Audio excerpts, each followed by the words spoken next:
Ini tentang New York Agreement atau perjanjian New York yang terjadi pada tanggal 15 Agustus tahun 1962 di New York, Amerika Serikat. Mungkin sapu teman-teman semua, sapu generasi yang masih muda-muda kami yang nonton ini belum sempat baca buku tentang New York Agreement, sejarah-sejarah tentang perjuangan Papua.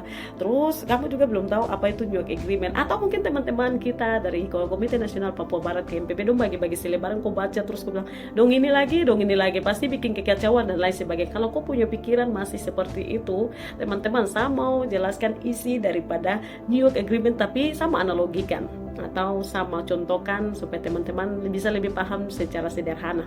Sederhananya seperti ini teman-teman. New York Agreement itu isinya tentang kawin paksa. Teman-teman sini pasti juga pernah kawin paksa. Itu tidak enak kan? Oke. Jadi ini tentang kawin paksa. Laki-laki yang incar kok karena dia lihat kok tuh menawan, aduhai, terlalu cantik, wow sekali. Akhirnya dia mencari cara dan dia bawa mas kawin secara diam-diam datang minta ke kopo orang tua. Tanpa kau tahu nih, tanpa kau yang mau dikawin ini tahu. Oke, kopo kakak, saudara-saudara semua sudah ambil kopo mas kawin. Ketika kau pulang ke rumah dan kau keluarga bilang, kau nanti jalan laki-laki ini karena kopo mas kawin betong so ambil. Kau mau melawan, kau bilang, wow ini saya tidak pernah tahu dia bernama ini laki-laki dari mana, tidak pernah lihat dia bentuk muka, rupa dan segala macam apa lagi, saya tidak pernah cinta sama dia. Bagaimana? Kau tidak bisa bicara, terus ambil kau punya mas kawin. Akhirnya aku jalanlah dengan laki-laki yang tidak pernah ada di kupu hati, yang tidak pernah aku lihat dengan mata, dan tidak pernah aku cinta sama dia. Kalau kita hidup sama orang yang kita tidak cintai atau dikawin paksa, pasti hidupnya di atas duri-duri atau marah sedikit pasti bakal lain dan sebagainya karena kawin paksa ini.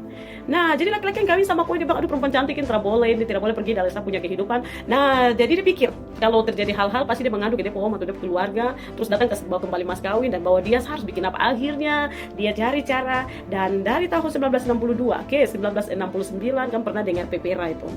Jadi dia lakukan satu perjanjian supaya legitimasi itu kalau perempuan ini sudah sah. Padahal itu juga terjadi atas tidak pengetahuan perempuan ini, walaupun dia juga tahu tapi macam ada kecurangan, cacat hukum, macam tidak demokratis begitu. Akhirnya terjadilah dan perempuan ini tinggal dikawin paksa sama laki-laki yang dia tidak cinta sama sekali. Jadi teman-teman, New York Agreement itu seperti itu, kawin paksa. Amerika, Belanda, Indonesia, PBB yang tidak punya hak dan tidak punya wewenang atas tanah Papua, tidak pernah melibatkan orang Papua yang punya tanah Papua, tidak pernah dilibatkan.